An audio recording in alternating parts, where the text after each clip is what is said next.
Hi. Let's just get this going. Yeah? So the title of this talk is Kindness Costs Nothing. Leadership for a Modern Engineering Organization. I'll explain why I'm talking about this in a second. First, I want to talk about why we're here. Why are we all here in this room right now? So I hope you enjoy my detailed overview of what this talk is going to cover. But I think the likelihood is there's probably two types of people in this room right now, right? People who either want to be leaders or are suffering from bad leadership in their organization. And, maybe a third group that didn't mean to be in this room. Doesn't matter. If you're here, I appreciate you being here. But realistically, what I'm going to talk about today, like why we're here, is that I'm an advocate for bringing more humanity and kindness in everything we do in your day-to-day. So in other words, I bring you love. Now, I realize not everybody is going to get this reference. So this is from The Simpsons. So this is Mr. Burns after getting some questionable medication. So he's coming out of the woods. So everybody knows the scene that follows this is them saying, kill it. But that's not important. So who am I? My name is Shauna. I work as a VP of Engineering at Platform SH. So I have a team of 30 engineers. And we work on all of the customer-facing UIs that you're going to interact with at Platform. We do both the UI, the front end, the CLI, and we're also responsible for a lot of the middleware, the off services, the users, all your billing. No, I cannot give you a discount. But that's me at the moment. Nope, I skipped it. I have about a decade as a PHP engineer, mainly in Drupal. I started working on Drupal 6 in 2009. So it's been a long time. I work for Platform SH, as I said. This is my team at an offsite. There is somebody from this picture in this room right now. I won't point them out because they may quit. They're awesome and I love working with them. This is my dog, Ludo. I am that annoying person who's made their dog the center of their personality. So this is not the last time you're gonna see her.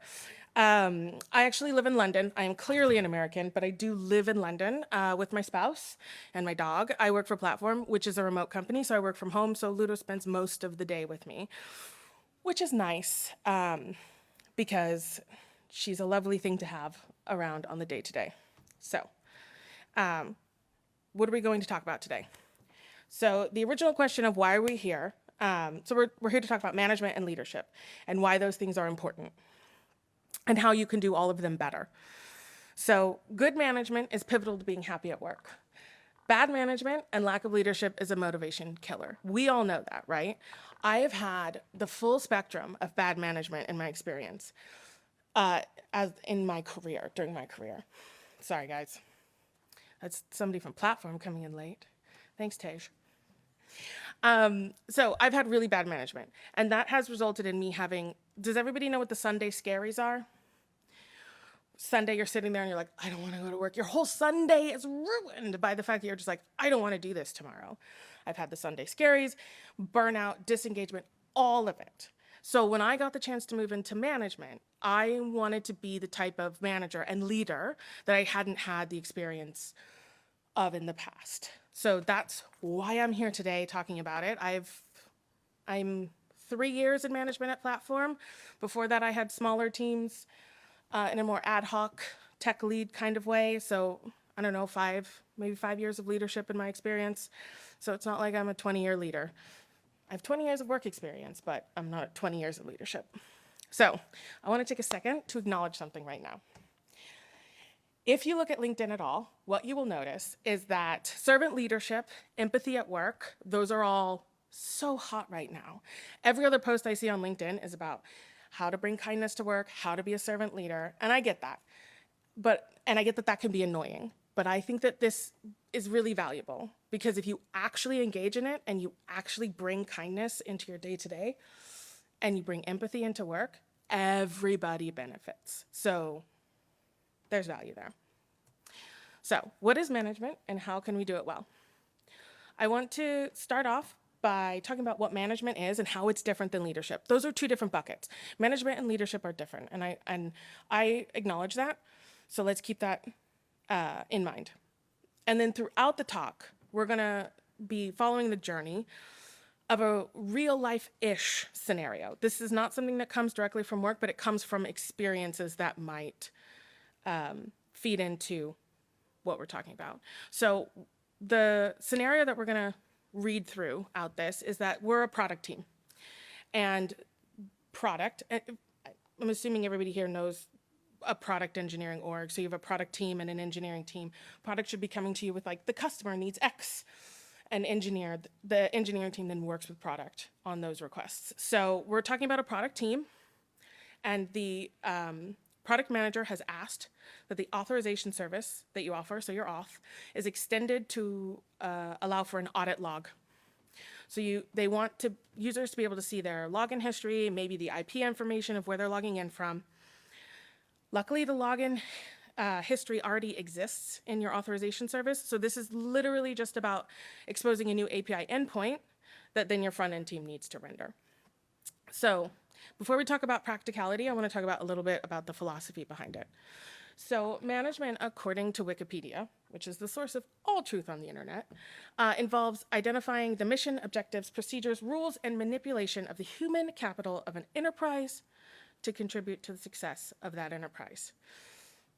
It's not a good sentence. It's hard to understand. It doesn't make sense. It's not what I would call human readable. So I have a definition of management, and that is, management is the art of understanding, organizing, and communicating the what, how, and when. That sounded good. Of when things need to be done. So practically speaking, from the day-to-day, managers are those people who are like, have you done your compliance tasks? Have you done your training? What about the on-call rota? That's management, right? That day-to-day, making sure that your team is functional. So what's a good manager? Now, when we're thinking good manager, we often will think of someone who is organized. They're on the right track. If you're thinking that, you're on the right track. But organizing yourself is very different than organizing for a team of people, and organization is only one facet of good managers. Good managers are also there to prioritize and communicate. So I want to talk about prioritization for a second. In my original definition of good management, I didn't say prioritization, but I did say the art of understanding, and being able to understand the what, how, and when is the art of prioritization. Now, knowing what's important to the business is one factor. You also need to know what your team is good at, what your team has capacity for, what your team enjoys doing. Organizing work is just part of that. You need to keep all of those streams of thought with you as you look at organizing your team and what they're working on. So while you're working on something you enjoy, you tend to move a little bit quicker. You're not going to get burned out or feel overwhelmed. You're not starting from square one, learning a new class or a new service that you didn't know before. So keeping all those things in mind is really important. So how does a good manager act in the scenario we've been discussing? So a good manager would assess the skills on their team, the capacity, the availability of everybody on their team to figure out who could work on this new feature. And then the important part is they're going to go back to product to say, we can work on this at this time. Before they go back to product, they need to talk to the people on their team and say, hey, do you want to work on this? Do you have time? Do you feel like you can do this? Talking to their team and assessing whether they have the capacity to work on something is important. That is how you're avoiding burnout. That is how you are keeping your team members happy and engaged. If I was going to ask one of my PHP engineers, so the stack in our team is JavaScript, Golang, PHP.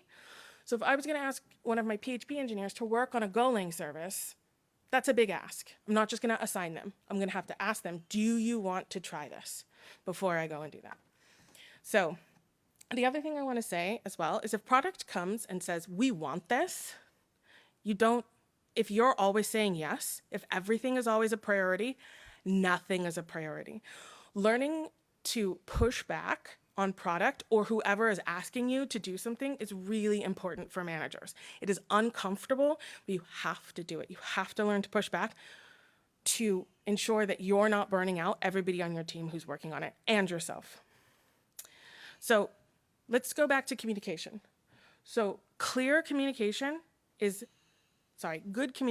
clear, concise, and kind. It's really hard to achieve all of those things. Clear communication requires you understand the topic at hand and that you keep in mind the context of everybody else in the room. When you're sitting in a room with product and engineering and marketing, you all have different contexts. So you need to be asking questions and listening to answers to understand the context everybody has. Communication is a two-way street. So at the beginning of my career, I used to think asking questions was a sign of weakness. I don't know what's going on. I don't know what's happening here. I have learned as I've gotten older that asking questions is actually a sign that you have confidence in your ability to know what you don't know and to understand what other people are saying.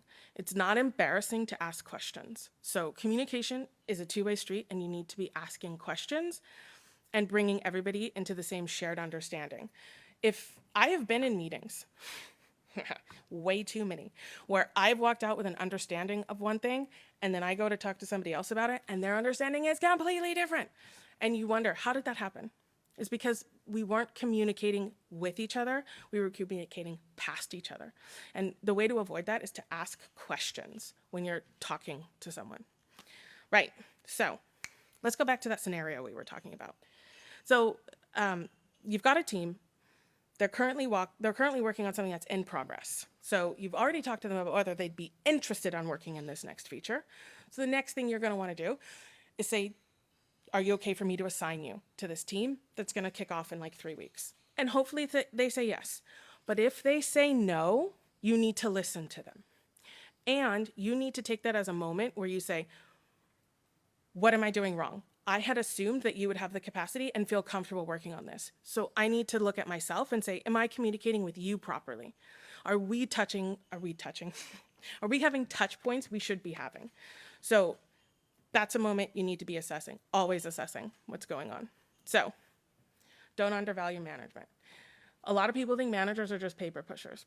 You know, they don't bring value. When management is done well, you won't notice it's being done. Just like IT. There's always that joke in IT, right? When everything's working fine, management says, what are we paying you for? And when things aren't working, management says, what are we paying you for? So management is much the same. When it's being done well, you won't notice it. But when it's not being done well, it is awful. You will see. It feels like meddling, lack of trust, or micromanagement. We've all had micromanagers. So I'm gonna put that up there.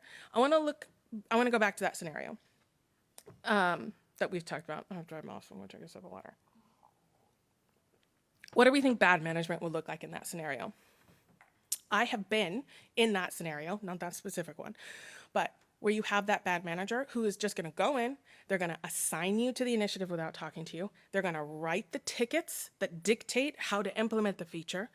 When you go into meetings to discuss the feature, they are gonna shut down conversation about how it should be done because they know how it needs to be done.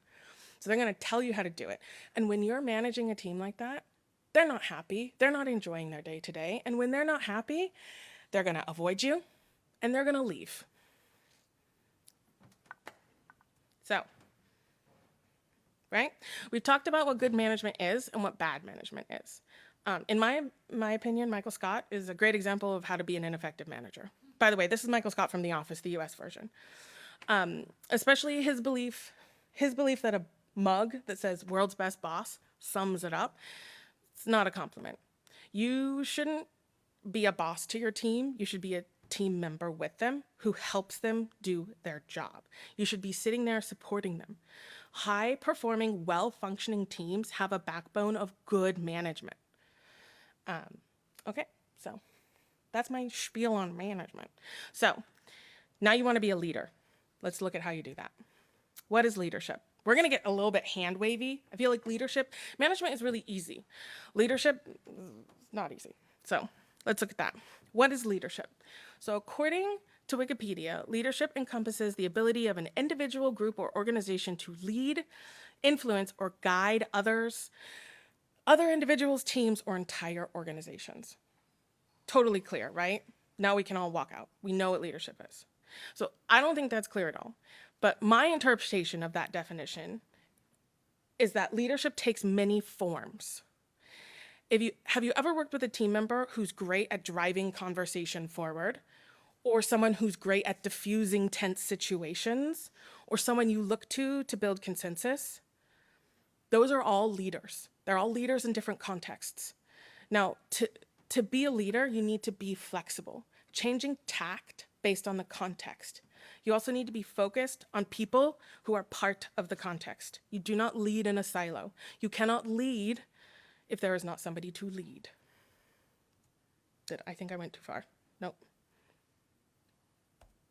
Okay, so let's talk about what leadership is.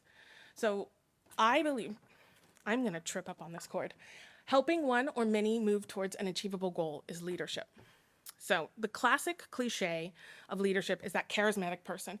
It's Barack Obama. It's the person who's standing there and he's rallying the troops and he's getting everybody behind a message and they're moving forward and it's super exciting. That's one form of leadership. And it's not a form of leadership most of us are ever gonna engage in or want to. I don't wanna be Barack Obama. I don't wanna, well, I couldn't, but I also don't wanna be like President of the United States or anything like that. So for me, leadership doesn't need big groups of people. You can lead a single person if you're helping them move towards or achieve their goal. That's it. If you start thinking about leadership in that way, it becomes a lot easier to think about yourself as a leader in the day-to-day and to allow the idea of leadership to guide your choices in the day-to-day. So, all right, let's go back to the scenario we were talking about. We're gonna jump forward in time a little bit to a design meeting. You've got front end, back end, and product, right? And they're all discussing how they're gonna implement the feature. Now, the back end team is in a deep and sometimes contentious back and forth about how to build the new feature. So historically, your back end is RESTful. However, there have been conversations recently about a V2 of the API using GraphQL query language. So your back end team is in a back and forth about using this small, easily defined moment to implement a GraphQL service and learn it and use it as a jumping off point for moving forward. The backend team can't even align on this. The front end team can't get a word in edgewise. They don't want to have to start writing front end code that queries a GraphQL backend. They're used to leveraging their existing classes for the RESTful APIs. So they're unhappy, backend's unhappy. What are you doing? What do you do in that moment? So you've noticed that people aren't happy. You've noticed the front end team doesn't feel heard. You notice the back end team is unhappy and they're fighting. So you take that moment and you say, hey, let's hear from the front end team for just a second. Let's give the front end team a moment to talk to us about this. I need my mouse. Thank you. And hear what they have to say about whether we should use GraphQL or the backend API or RESTful API. And the front end team says, this is a lot of extra work. The timelines that have been brought to us in terms of when they would like this implemented aren't achievable if you choose to move down the GraphQL route. And that moment recalibrates the conversation. And the backend team can come to agreement that they will use RESTful and start design conversations in another context for GraphQL. That moment where you take the time to say, whoa, let's just stop here and let's listen to people who are having a hard time having their voices heard. That's leadership. You recognized the problem, you took a step back, you assessed what you needed to do, and you realized what you needed to do to get the decision to move forward. And then you took the action. So for me, this example is really important because it demonstrates that leadership isn't dictating outcomes. It's about facilitating conversations and providing the guidance to keep them moving. So leadership is not control. That's like the basis of everything that I'm gonna say. A lot of people think being a leader is getting to dictate outcomes. That's not leadership. That's just control. And nobody likes working under somebody who just dictates outcomes. Dictates is generally associated with dictators. Nobody likes working for those. Right. So, what makes a great leader?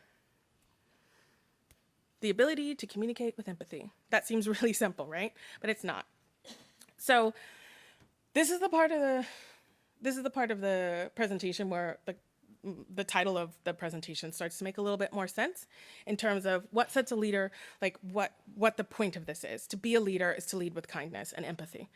So what sets a leader apart is their ability to do it with empathy and kindness. Knowing, how to be honest and empathetic and kind and giving is hard because it requires you be vulnerable. So just keep that in mind. I also want to point out something. Great leaders don't know everything. They're actually great at assessing what they don't know and getting the right people in the room to have those conversations. Being able to recognize where others bring greater skill and knowledge is a skill in and of itself. It, again, requires empathy and kindness to yourself. Saying, I don't know, is hard, especially for us. By us, I mean engineers. All right. Now, you need a technical basis from where to start. You need to know your bits from your bytes. Well, I don't know, depending on what language you're working in. I am a firm believer, this is controversial, I'm a firm believer that people who do not have an engineering background should not be managing engineers. Because in being an engineer, you will have known what they went through, and you'll know the challenges facing them. That is genuinely a controversial opinion that not everybody shares. Some people think that management is just about managing people. But in an engineering organization, I believe you need to be a manager and a leader. And if you're going to lead people, you need to be able to understand what they're saying to you and help them with the challenges they're facing. And if you don't have the context of what that means, you can't do it. So, controversial opinion. All right, so far, I've talked a lot about kindness and empathy. One of the core things you need to learn to do to lead with kindness and empathy is a little bit awkward. It feels sometimes if you're not used to it. And that thing is recognition for the contribution of others. It's compliments. You need to learn and get comfortable with being like, hey, Moritz, he's the team member that was in that photo. He's sitting in the third row back. Moritz, that was great. You did a great job on that meeting. You did a great job on that MR. You did good. Thank you. And actually meaning it. We've all had the empty thank you. If you're going to say it, mean it. Because if you don't, there's no point. And they can see. We can all see an empty thank you. So, right. Okay. So in the scenario we've been discussing, the leadership you showed in that moment was empathetic and kind. You noticed the frustration of the team and the different reactions of what was happening. Frustration at the bike shedding from the back-end team and frustration at being ignored by the front-end team. From the front-end team. So in that moment, what you did was you led with inclusion. Bringing everybody into the discussion to play their important parts. That was the leadership that you showed in that moment. All right, I am really behind, so I'm gonna shoot through this as fast as I can. Leading with kindness. So I wanna just define really quickly what kind is. So Cambridge English Dictionary, not Wikipedia, defines kindness as generous, helpful, and thinking of others' feelings. Now, kindness is the act of being kind.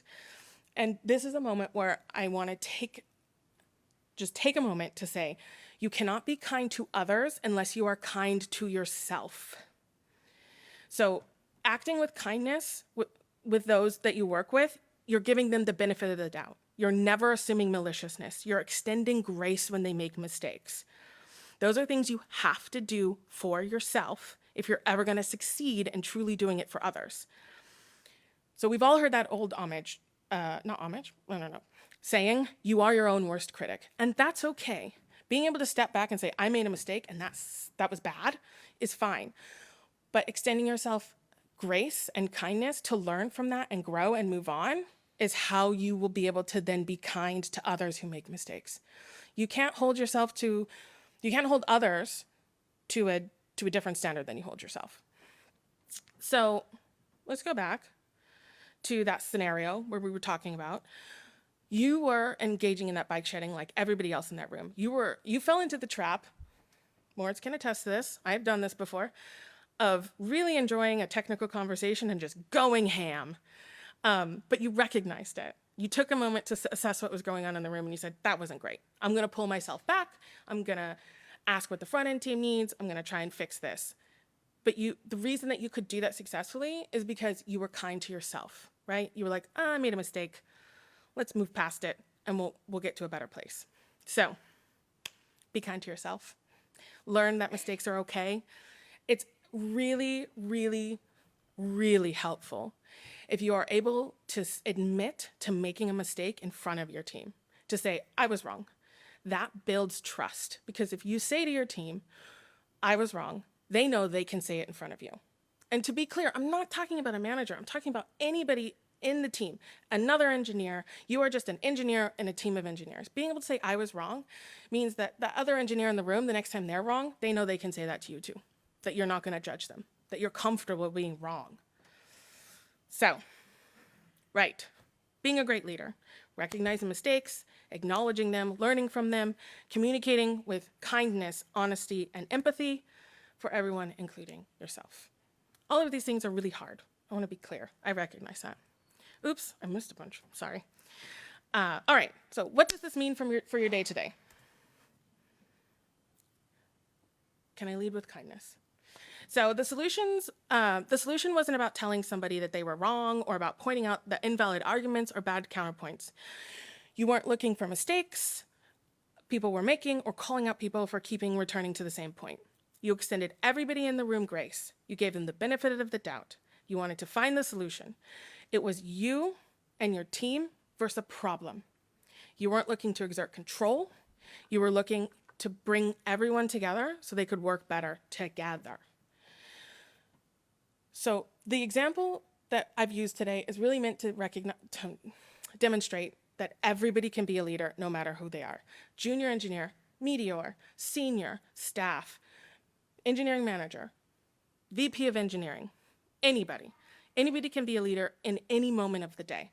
Being a leader is the accumulation of 1,000 positive small choices. Right. This is super important. Kindness does not mean nice, okay? Being a doormat, never saying anything negative, not setting boundaries, and being a people pleaser isn't kindness. It will not make you a leader, and it will make you burned out and feel taken advantage of. Delivering clear, constructive, concise criticism with kindness is the hardest thing you're going to learn to have to do. But if you mistake being nice for kind, you'll only hurt yourself and your team. I actually was talking to someone the other day who expressed surprise at their performance review when they got negative feedback that their manager had never provided them before, because that manager was afraid to provide feedback that was negative. That doesn't help your team member. And it's not a kind thing to do either. Criticism isn't mean if you're giving it with kindness behind it, because you're looking to move them forward in their career, to help them be better, and to help the team as a whole be better. So I just really feel like that point needs to be made. Don't be nice, be kind, and don't be a pushover. I, for a long time, was really bad at giving negative feedback because I felt guilty. But learning to acknowledge that feeling guilty is about you and not the person is important. You feel guilty because you think you're going to make that person feel bad, but you don't know how they're going to react. And you're also providing that constructive criticism for their long-term growth. Keep that in mind. Right. So why does any of this matter? So we're all humans. Humans are complex, messy things. We're all just trying to get through our day-to-days in the best way we possibly can. And all of our best ways are different. So let's look at why this matters to everybody. Well, most people. All right, let's look at numbers. These are actual studies. I spent a long time trying to find actual studies. If you Google Does kindness matter at work? You will find a lot of articles by a lot of very decorated PhD, I'm a professor people with absolutely no studies behind them. So this took me a while. All right, so first one I want to point out is having a culture of kindness at work can also make hiring new team members easier. 89% of job seekers said that that kindness and mental health in the workplace were high priorities when looking for new jobs. 77, this is not up here, I'm just saying it. 77% of respondents were more likely to apply for a job that listed kindness as an important value of the company. Let's move on to the other one. Oh, by the way, I have all these references. I will upload the slides, so if you want to check out the research, you can. So kindness has been shown to boost productivity, and research by the professional executives of the Public Service of Canada found that working in a team that promotes respect and civility results in team members who are 36% more satisfied with their jobs. They have 26% more energy. They're 30% more motivated, and they're 44% more committed.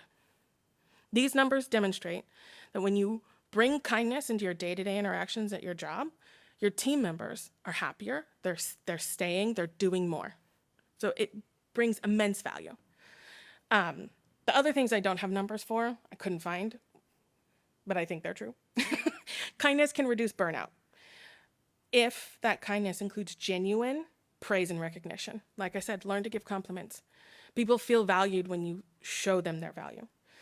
Kindness can also increase the feeling of connectedness at work. So your team works better together. They're working good. That's important. So those are the numbers. There we go. So how do I know it's working? This is the harder part. If you're not an actual manager, it's really hard to assess how satisfied your team are. My company does twice a year employee engagement surveys. So we can keep track of how things are working and we can adjust.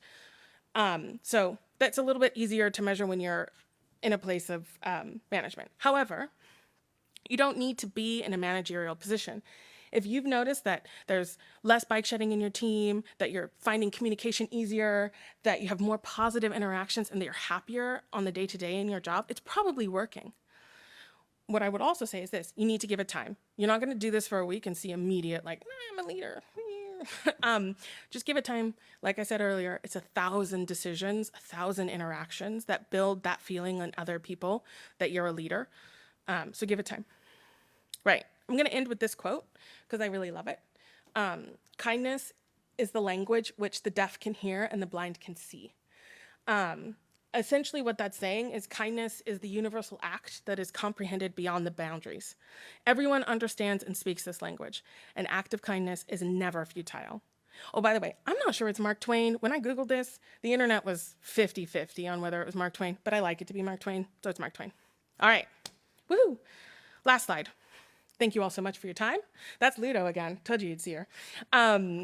There's a QR code for you to do a survey if you would like. I would love to hear what people thought. But hopefully you all can take away something from today.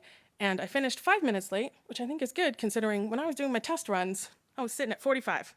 Yes. All right. Thank you all. Do we have any questions? Well, thank you.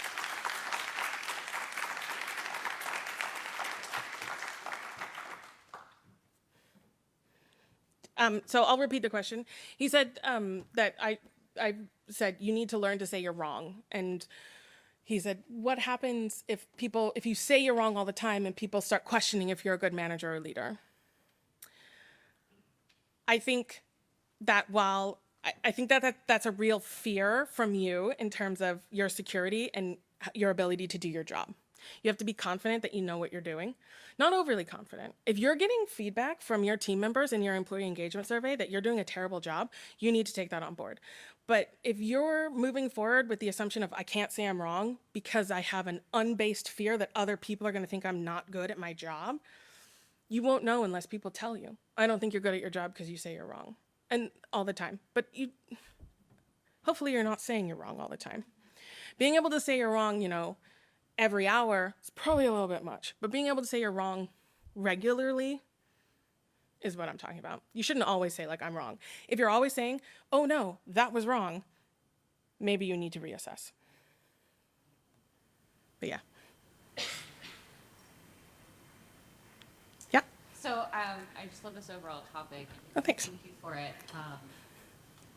And I have a question for how you manage when you find someone who isn't responding effectively to having that environment of kind of trust.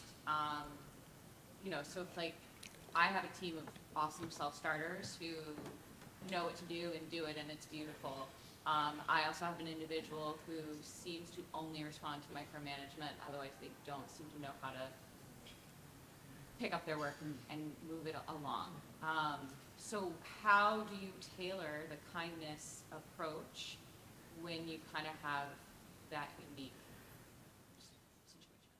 I've had that exact situation. And it was a combination. I don't know if you're in a remote company or not. Yeah. It tends to have, for us, what we have found being remote is that it's a different expectation for your behavior, and you need to set that expectation up front. And what we did is we set expectations of what they needed to do. Like, we need you to we need you to push code every day, and we need you to attend meetings, and we need you to give updates. And failure to do that will result in a bad performance review. So for me, it's all about setting expectations, clear expectations. Like I said previously, talking to somebody who got negative feedback in a performance review they'd never heard before. I think that should never happen. So I have weekly one-on-ones with all 7 of my direct reports. And that is often their 10-minute conversations. How are things going? How is it working? I have a weekly one-on-one with Moritz, who is not my direct report, but one of my direct report, so that we can have conversations about things. So having regular touch points is important. I also believe, so at the level that I'm at, which is VP, I shouldn't be coding every day. I think my team would kill me if I tried. Finding value in the management and leadership is what you need to learn to do. Moving from being a full-time engineer to being a manager is a really anxious moment. You used to find all of your value in the code that you wrote and the features you pushed, and look at what I did, and this is the value I brought.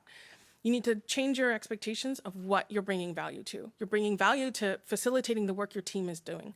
I had a conversation with someone where I said, when you're doing your performance review, you need to highlight all of the work your team has done. And their response was, but that's not the work I've done. But it is the work you did. You gave them what they needed to ensure that those features were delivered on time and code complete. That is your achievement as much as it's your team's achievement. And changing your perspective on how you're bringing value to your team and your company is really important to learning to value the job that you're doing. So yeah, I have weekly one-on-ones with my team members. That's a lot of time. I get that. But that's where I'm bringing value. I'm giving them that moment to talk to me if there are problems. But in terms of underperformance, which is what I would categorize that as, yeah, it was setting clear expectations, and if they didn't meet them, there were consequences. I know that's hard, but like I said, kindness isn't nice. Kindness is giving them the ability to do better. You've given them everything you could to help them succeed. It doesn't mean you're a bad person if you say, I'm not sure a remote company is the right fit for you. We had a team member who was really struggling because they missed being in office. And that was a moment where you needed to say, if you need that camaraderie on the day-to-day, this might not be the right place for you. And we would hate to lose you, but I and this company cannot give you what you need, and you need to recognize what you need. So having honest conversations is really important. I hope that made sense.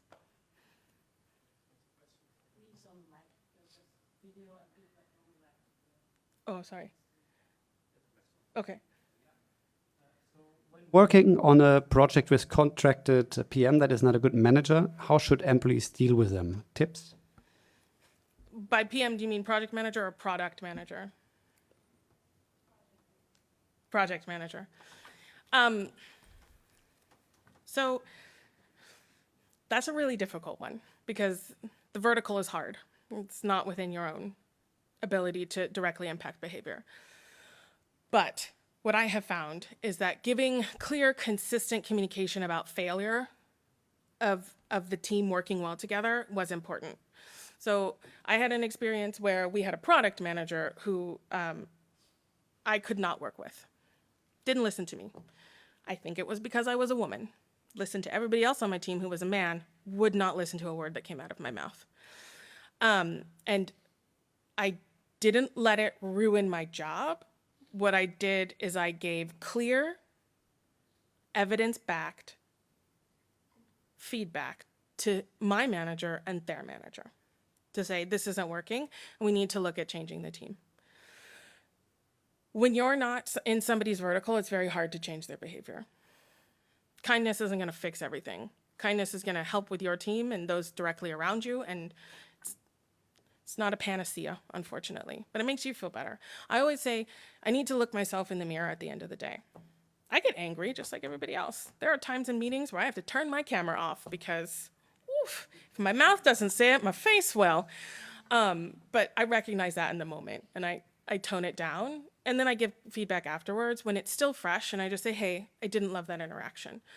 So if you're struggling with a PM who is maybe micromanaging or is having conflicts with team members, not in the moment. I don't like to correct in the moment, but after, directly after, fresh in the mind, after you've taken a walk or calmed down a little bit, providing that feedback. That's the best you do. And it's hard. So hopefully you have managers who support you or leaders who support you in communicating that it's not working and looking for solutions. And sometimes you just need to get a different team. Like that PM product manager I was talking about, worked really well with other people. So I just moved to something else. And it wasn't my failure in that moment. It was just a personality conflict, and that's okay. Can you use the mic? We're getting yelled at. Oh, sorry, somebody raised their hand.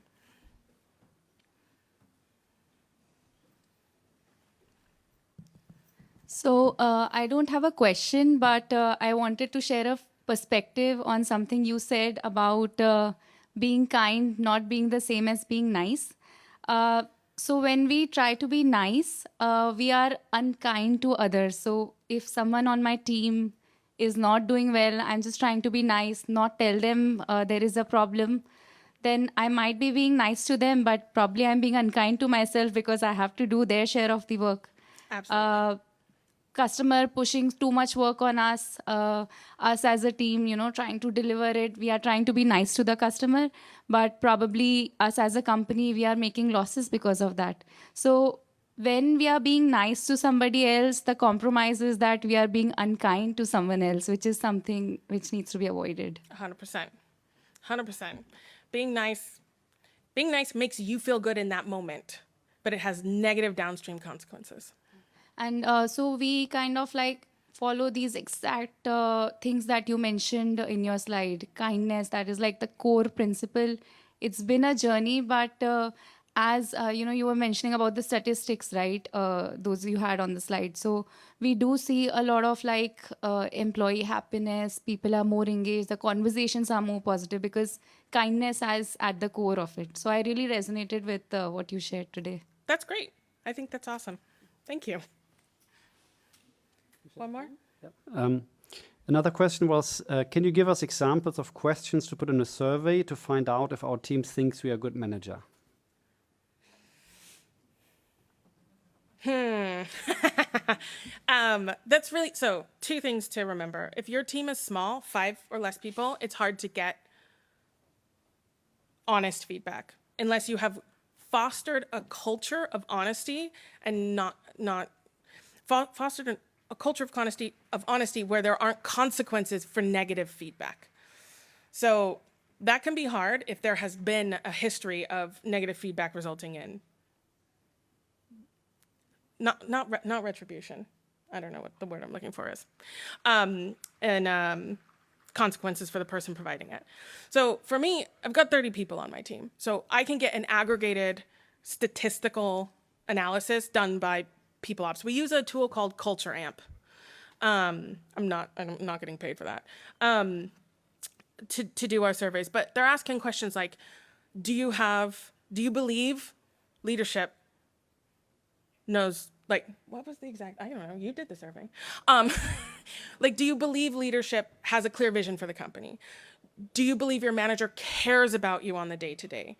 Do you believe your manager will support you in your remote work, not remote work, in your time off requests, those kind of things? I don't really have any good questions. I could get them though.